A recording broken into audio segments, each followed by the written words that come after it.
Hi and hello everyone, welcome back to my channel. As you all know that अगाडि देख्दै गर्नुभएको पोखरी चाहिँ धप्परको हो।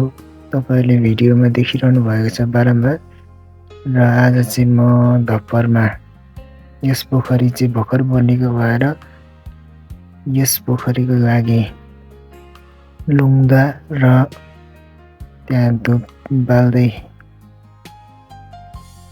गएको थिएँ। कसैले मलाई यो लुङ्दाको लागि अनुरोध गर्नुभएको थियो र त्यही भएर म पर्सनल्ली र उहाँको पनि लुङ्दा लिएर गएर आज चाहिँ त्यहाँ लुङ्दा लाउने काम मैले गरेँ। सुरुमा मैले धुप जलाएँ र अब चाहिँ म लुङ्दा लाउन गइरहेको छु। यो लुङ्दा चाहिँ प्राय सफा ठाउँमा लगाउने गरिन्छ। यो पोखरी चाहिँ हाम्रो जमुनाकै शिर, जहाँ यहाँबाट माथि चाहिँ अरू पोखरी छैन। त्यही भएर यो शिरमा पोखरी जमाउनु एकदमै राम्रो कुरा हो र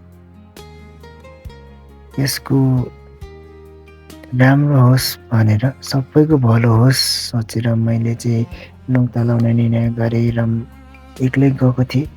मौसम एकदमै खराब थियो, देख्न सक्नुहुन्छ हावाहुरी छ पुरा।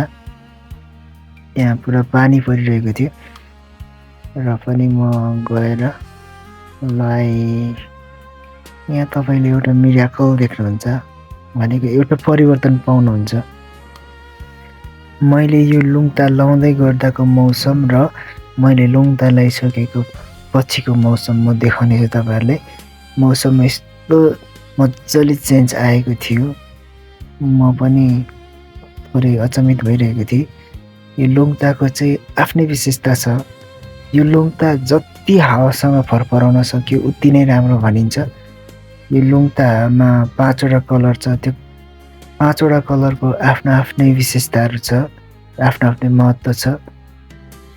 लुङ्दामा देखिने नीलो कलरले चाहिँ गगन अथवा आकाशको प्रतिनिधित्व गर्छ भने त्यसमा भएको रेड कलर जो छ त्यसले अग्नि, ग्रीनले चाहिँ वाटरको, व्हाइट कलर हुन्छ त्यसमा, त्यसले व्हाइट कलरले वायुको प्रतिनिधित्व गर्दछ र त्यसमा भएको पहेँलो कलरले चाहिँ हाम्रो जमिन अथवा अर्थको प्रतिनिधित्व गर्दछ।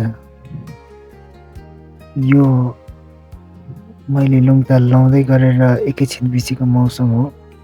अब देख्न सक्नुहुन्छ यसभन्दा पछाडिको मौसम, म केही क्षण त्यहाँ बस्दा मौसममा आएको परिवर्तन देख्न सक्नुहुन्छ। अगाडिसम्म कति धुम्म थियो मौसम र मैले लुङ्दा लाएपछि को मौसम यस्तो चेन्ज आयो।